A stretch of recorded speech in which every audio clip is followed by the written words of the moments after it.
What is up, everybody? Welcome back to another episode, Dr. Yawg's Clinic. I am Brandon Osborne. Today we are going to take you through a league match with the deck Black-Green Yawgmoth in Modern. If you're new here, welcome. If you've been here before, welcome back. If you've been here before, you know the deal.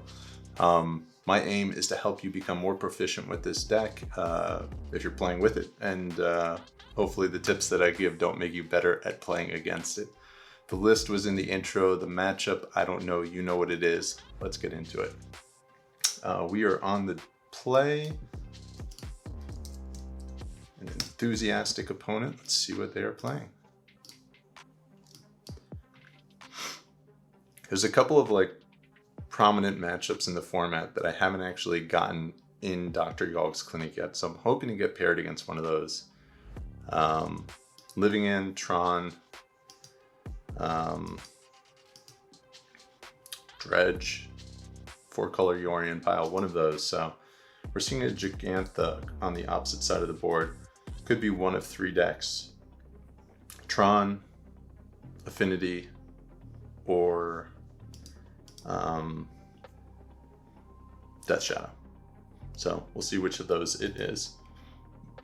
So this hand isn't great, but based on the fact it has a Boseiju and it could be Tron, I'm tempted to keep.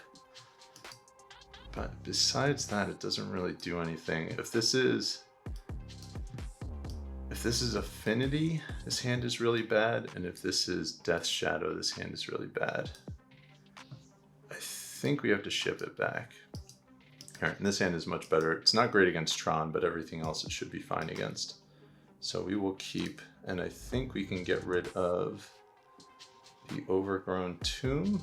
I mean, our whole hand is mana, so I think we are okay to ship a land back. Yeah, we'll go with that. And we're going to fetch basic right off the bat, play out our Hierarch, and pass the turn. I'm hoping we're not playing against Tron. If it is, they have a 7-card hand, and our hand does not line up well against what they're doing, so fingers crossed that is not the case right now. We shall see. I want it to be Tron, but I don't want it to be Tron. I want it to be Tron from an entertainment standpoint, but I don't want it to be Tron from a I would like to win the match standpoint. All right, Bloodstained Mire. So we're leaning towards Death Shadow, which I've done quite a few videos on already. I think 3 or 4 up to this point, but there are a lot of different builds kind of floating around. So we'll see what they're doing. If it's regular Grixis or something else. And I guess the frequency at which I've been showing this matchup in my videos is a pretty accurate representation of how much you see it in the format. So it's a fairly popular deck. It's a fairly prominent deck. I'm guessing my opponent is debating whether or not they want to discard a card from my hand or they want to kill my mana dork, which is where the hesitation is. So they're trying to figure that out right now. That's my hunch, what they're trying to do. We'll see what they opt for. So this could be... Alright, so they kill my mana dork. Black, red, white shadow? I forget what that shard is called, but that's what it sounds like or looks like. So Scavenging Ooze is pretty good. So from a mana standpoint, we could go Wall of Roots or Prosperous Innkeeper, and then next turn we could go one of the other mana creatures into something else, or we can just go a Geist, pass the turn, hope to draw land, and then go 2 cards on our next turn. I think playing out the mana creature is the better play, especially if this is Death Shadow. We're not really trying to deal them damage in the early game, which is kind of what my hunch is. Mardu? Is Mardu the shard of those 3 colors? Let me know in the comments below, because I have no recollection. I'm still thinking about that a few moments later. So there's like this tension with Prosperous Innkeeper. You want to play out early, because you get more value off of it from a life gain standpoint. But the mana you get for it only lasts for 1 turn, so if you use it, you lose it, and then you don't get the advantage in future turns. So Wall of Roots gives us a recurring mana advantage, so more apt to play that out first, despite the fact we're not getting any life off of it. Swamp, Forest, oh, okay. So this is the 5-color or 4-color tribal deck. So they have all sorts of crazy stuff in this deck. So I think I'm gonna lead. They've already hit, I think, every color of mana.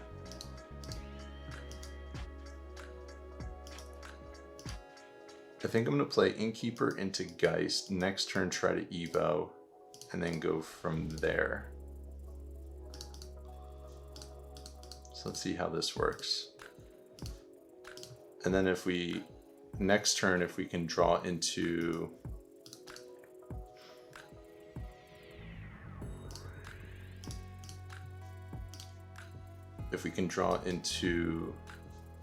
like a Yawgmoth or something, we'll just win the game from there.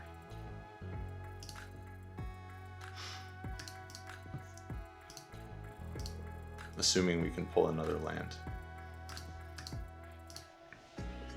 So I've actually found that this matchup can be kind of challenging.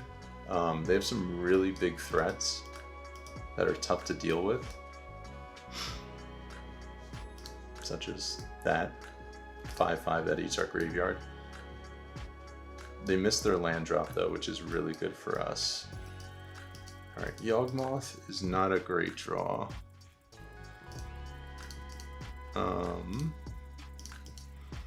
But his situation is fine because we're going to get a Yawgmoth off this Geist. I think we're gonna dump our Wall of Roots here just because we want to hit a land drop.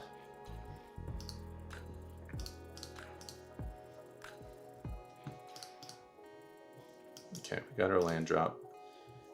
And that can actually give us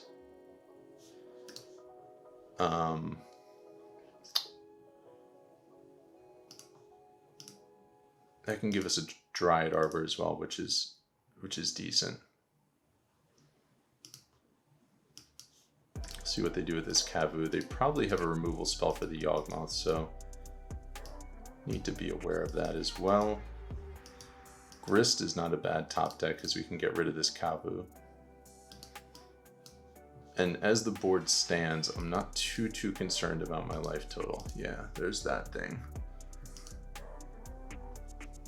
All right, so I guess the question is, do we dump our Innkeeper and draw a few more cards? And I think we do. We want to hit another land.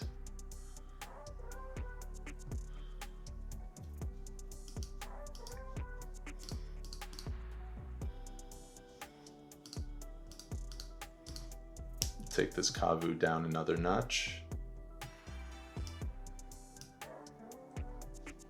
Alright, there's the wolf we were looking for last turn. Still didn't hit a land drop, but I think we gotta go with this.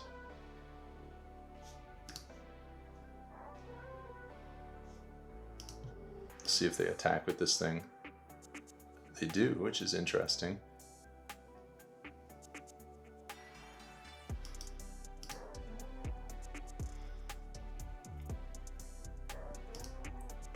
I think I'm actually okay blocking here. I'm just going to preserve my life total, and my aim is to get some more Undying Creatures into play.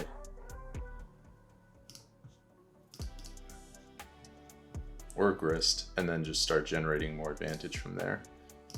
We're pretty even on life totals right now. So we're doing okay there.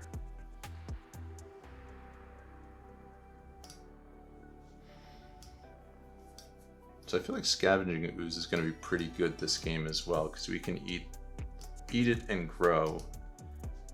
I'm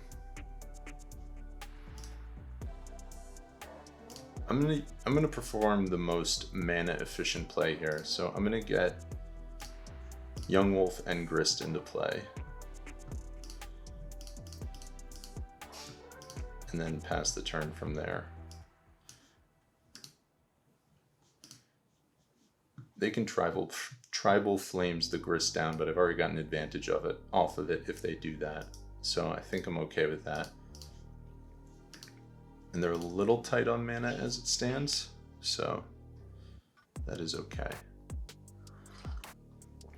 Innkeeper and Blood Artist are in the graveyard, which is important to note. So we don't have combo potential as it stands unless we get the Drolf's Messenger, which is fine. Not a big deal.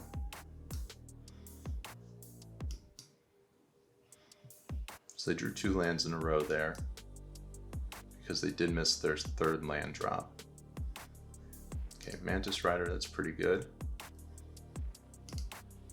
Swinging at Grist, I take it. Yes, we'll see if they shoot the Grist down with like a bolt or something, which I'm assuming they play. I don't know their lists too intimately, but I think they play bolt.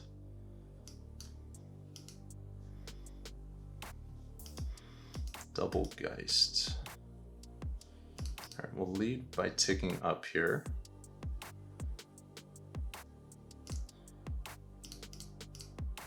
And then we're gonna play a Yawgmoth, and then we're gonna start chopping down the Mantis Rider. We did not play a land drop yet, so relevant to note, there's a land.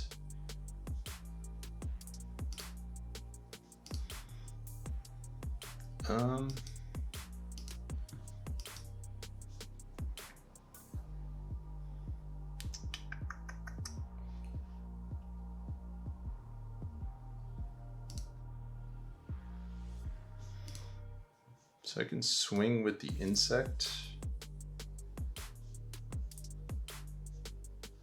See if they block and then kill the rider if they do. I mean, I could leave the insect back for like a Chord of Calling, but I'm not too worried about that line.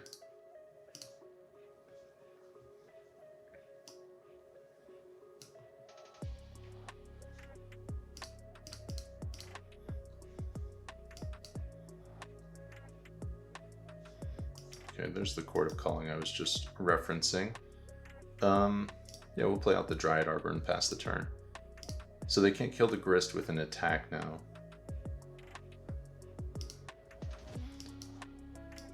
Pretty even on life. But if we get another turn, we should just win here. And by win, I mean just have so much of an advantage that they can't come back. This is a game where we're just kind of outgrinding and outvaluing what our opponent is doing.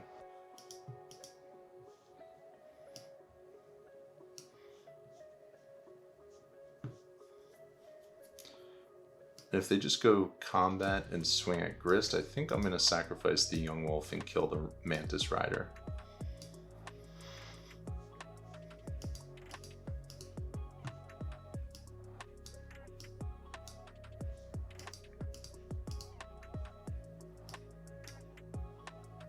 I guess we could also Chord for Drolf's Messenger on our next turn and kill them that way as well.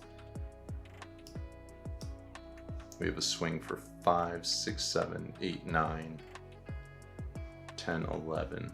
All right, that's fine. There's the bolt we were referring to earlier.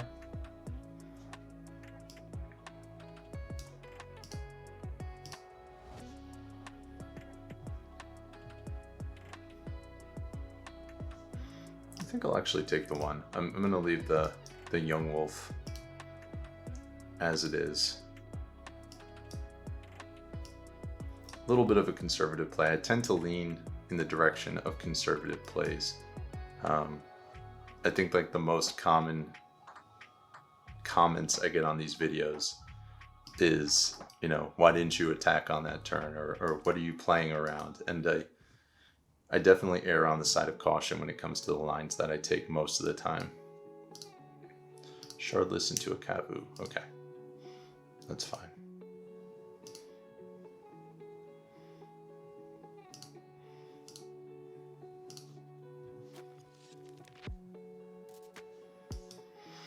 So I'm pretty sure from here we can just kill them with the Drolfs. I just want to make sure before we do that.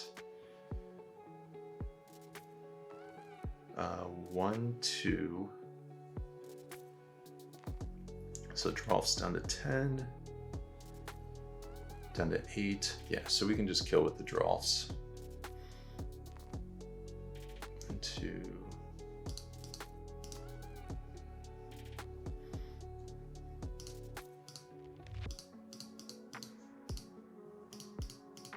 I don't think it's in my graveyard. I hope it's not in my graveyard.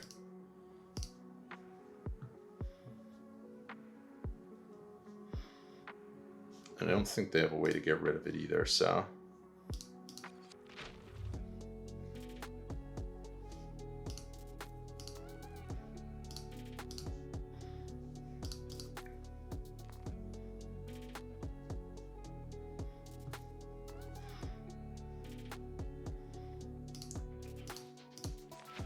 So in this situation, I'm always going to be ahead at least 1 life.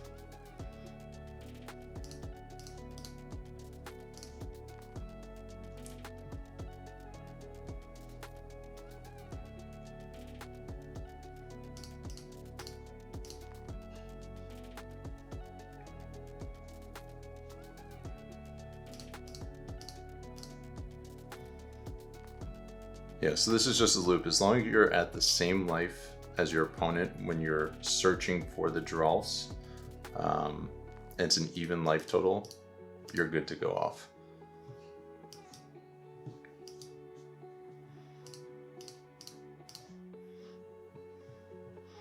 They're gonna go down to 2 here.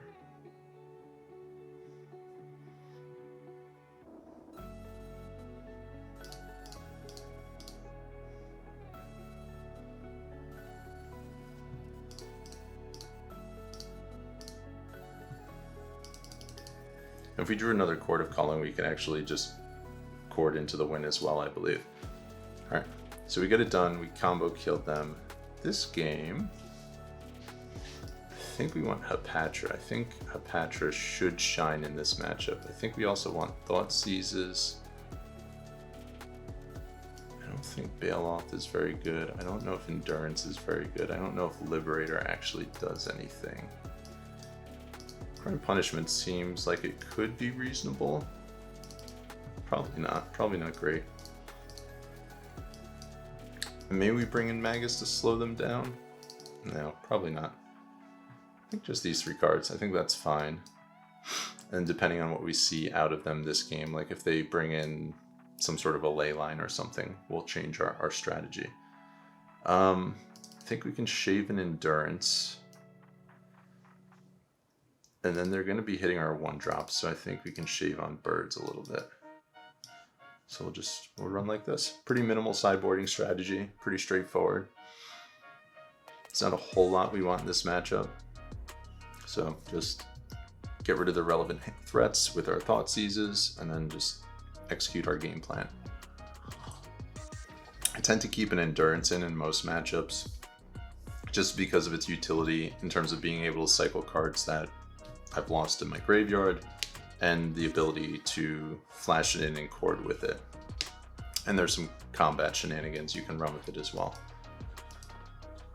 Alright, I think this hand is fine. I forgot that was a 6-card hand in our last game. So we gotta win on a mulligan, which always feels good. This hand, it chump blocks pretty well, and it scales pretty well. So if we pull like a Chord of Calling or like an Evo, we'll be in pretty good shape. Card we have to look out for, I don't think they play it, but like Anger of the Gods would just be game over if they were to resolve something like that, but I don't, maybe they play it, I'm not sure. Yeah, we'll see what they're doing.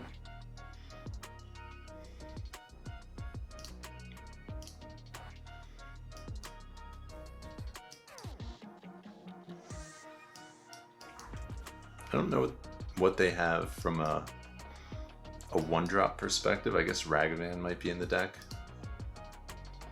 I would imagine this deck was probably pretty happy to see all of the Triomes getting printed in this new set as well. Streets of New Capenna. I don't know how to pronounce it, but yeah, you know what I mean. I'm sure that was welcome. So next turn we can go Wall of Roots into double Yawgmoth. Which is pretty good ramp. And then we'll have enough mana to cord for a Yawgmoth on the following turn. Alright, so that's not happening, but we're okay with that.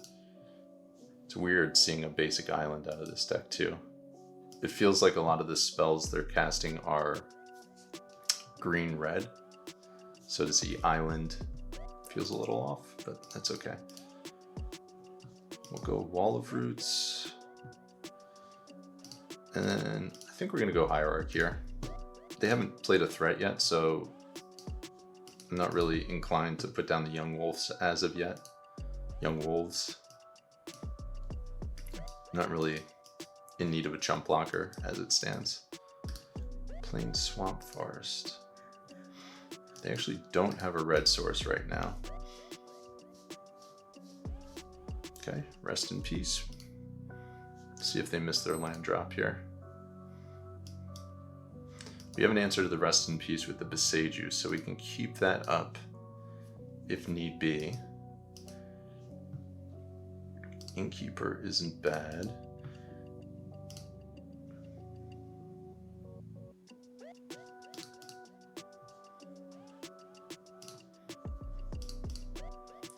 And I think we can afford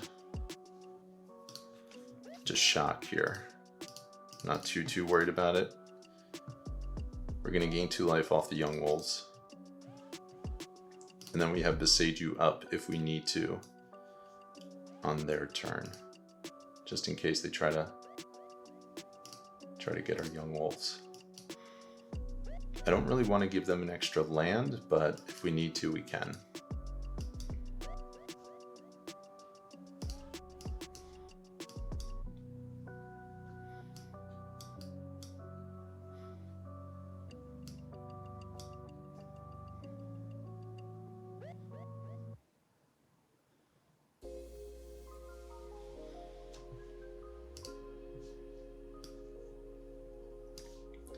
See what they do here. Could try to like cascade into something.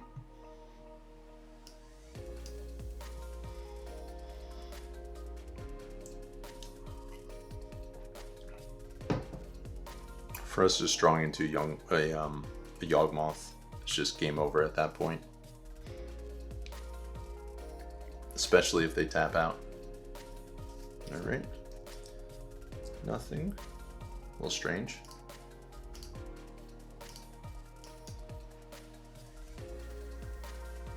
Okay, so that's a Yawgmoth.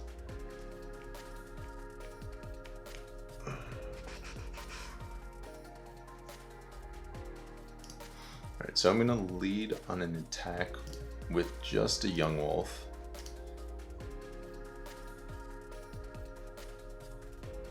I don't think they have any flash threats.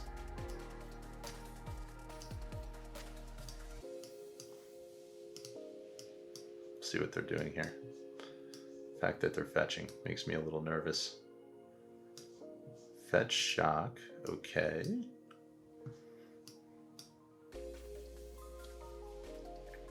Lightning bolt the Young Wolf.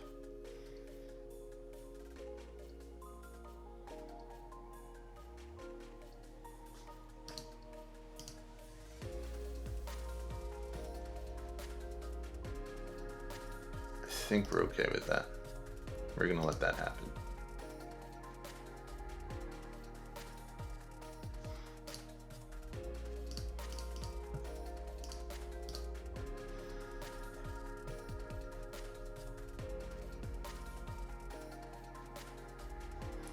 And here I'm not actually gonna force the issue with Yawgmoth, I don't think. So a path to exile. Okay, so now that will change things a little bit.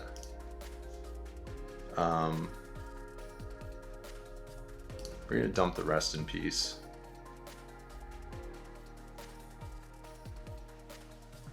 We're gonna give them an extra mana and we're gonna try to draw a bunch of cards.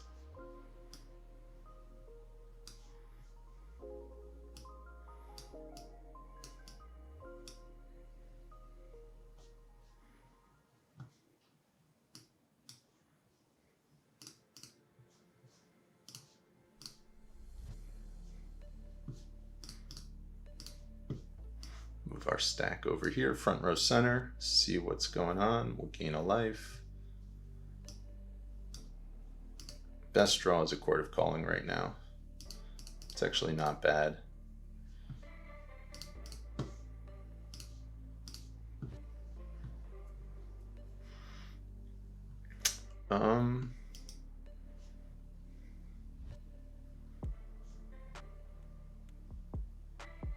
Okay, we'll just get our land and then we'll cast our Thoughtseize. Just nab whatever they have in hand. Oof. In the nick of time here. So their only threat is Bloodbraid, so I think we're getting rid of that. And then if they cast the Tribal Flames, that's fine. And then we can obviously play around the Veil of Summer from this point forward. Oh, I just yielded. I could have cast the Peat Land. That would have been better.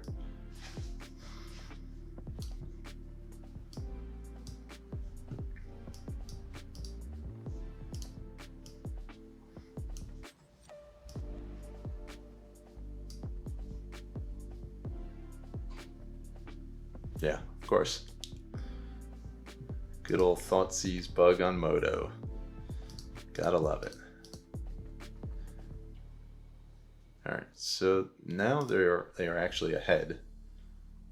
Unless we draw ourselves a Yawgmoth, and then we just win. So we will see. I'm gonna let them hit us for 3 here. Not a big deal.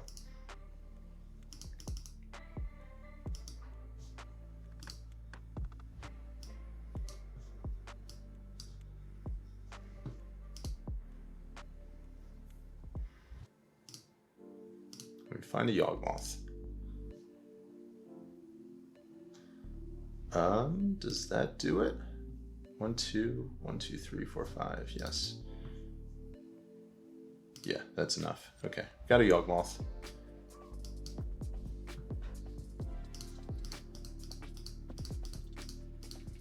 So now we can just draw infinite cards, which is pretty good.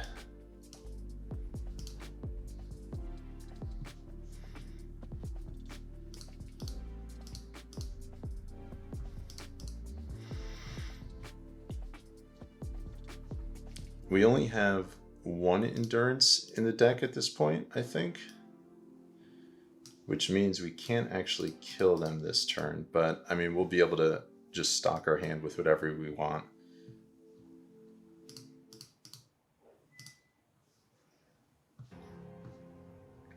So we'll be able to mold and shape what we're doing to have the perfect 7 cards.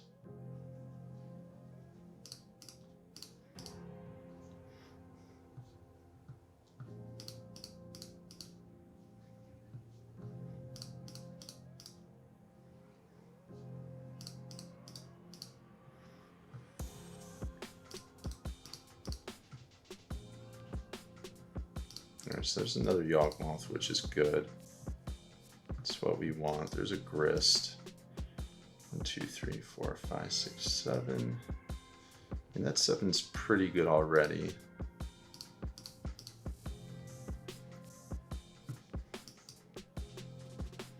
Alright. I think we're fine. I don't know how much better it could get than what's in our hand right now, so I think we're okay with this. And we know their hand. They have Tribal Flames Veil.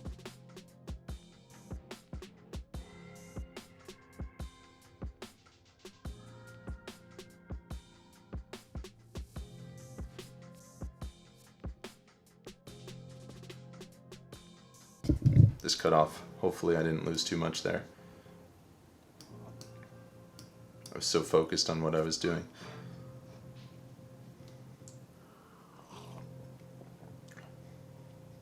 So our opponent needs to Tribal Flames this turn, and then they'll just lose on their turn.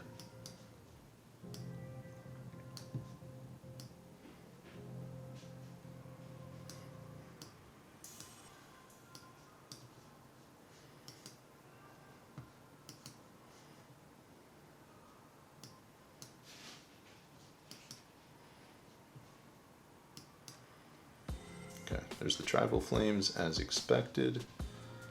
Yeah, that's fine. Not a big deal.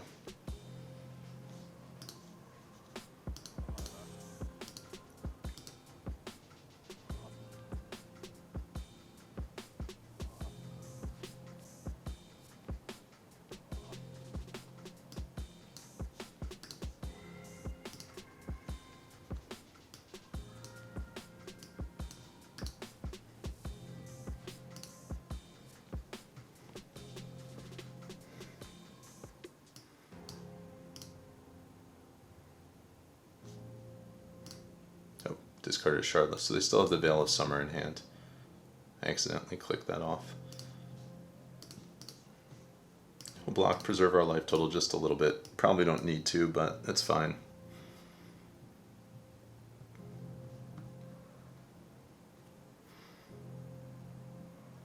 So they have land, Veil of Summer. If they tap out to put the Gigantha into their hand, they just lose.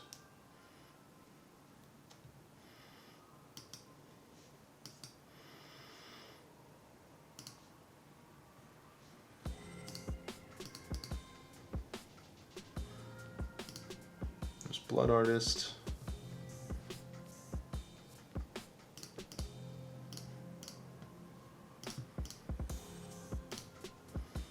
There's Yawgmoth. There's their Veil of Summer, which is fine. I guess if they drew a removal spell, they could deal with that. So maybe the sequencing was off, but it's fine. It's not the end of the world. Bolt the Blood Artist, that's fine.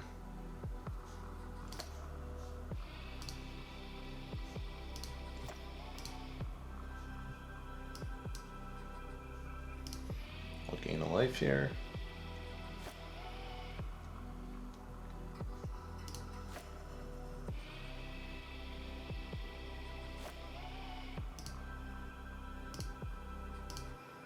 And they have 0 cards in hand, so they're playing off the top of their deck at this point.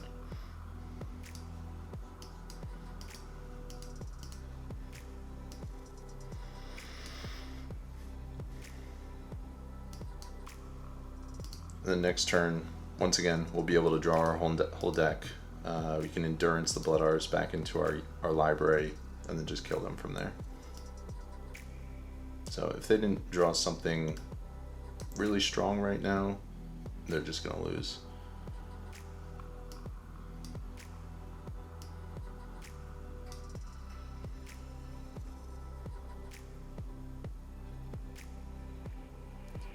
This feels like a prismatic ending. Oh, they put Gigantha into their hand? That's fine.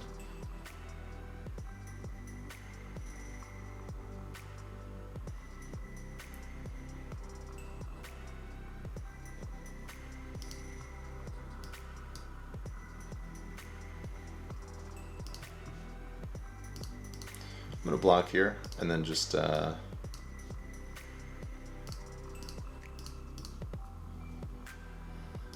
draw a card.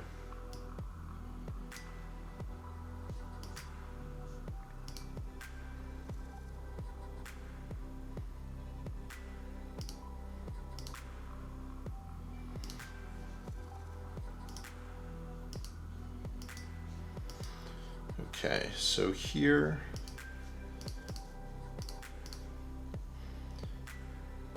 we'll go Wall of Roots,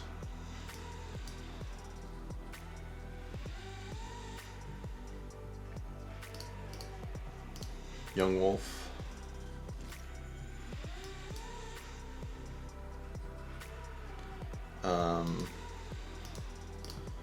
Thought seize them, see what they're working with.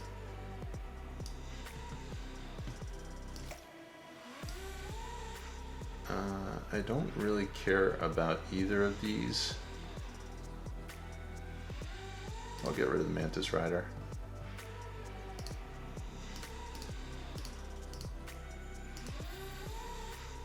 Play a Grist.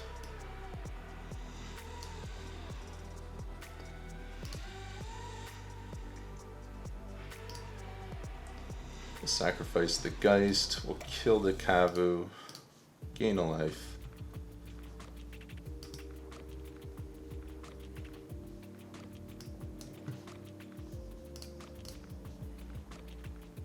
Fill up our hand again and then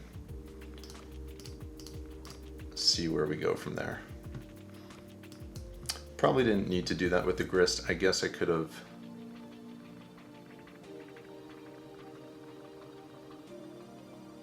I always forget about what's the card called? Drolf's Messenger, which I guess I could have looked for there.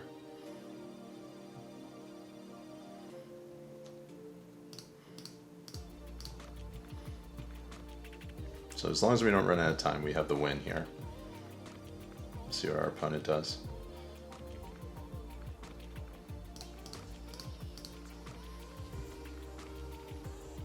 Okay, there's the Chord. Do I have a land drop this turn? Okay, I do. Play the land. Chord for the Drolfs right here and now. And this should be game. Pretty straightforward, pretty good for us.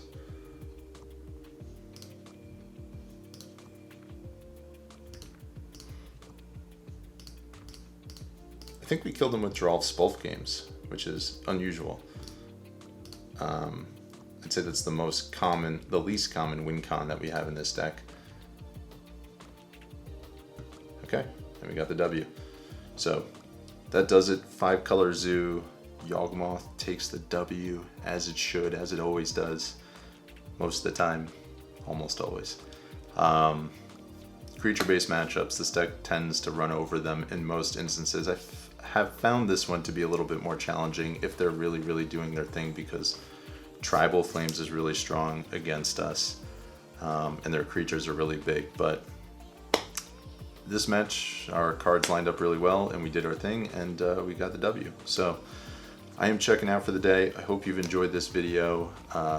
My name is Brandon Osborne, aka Control for Days. If you have not done so already, hit the subscribe button, give me a thumbs up, leave me a comment, let me know what you would have done differently. I feel like I might have missed a kill with Drolf's Messenger earlier in this game, so if I did, let me know about that.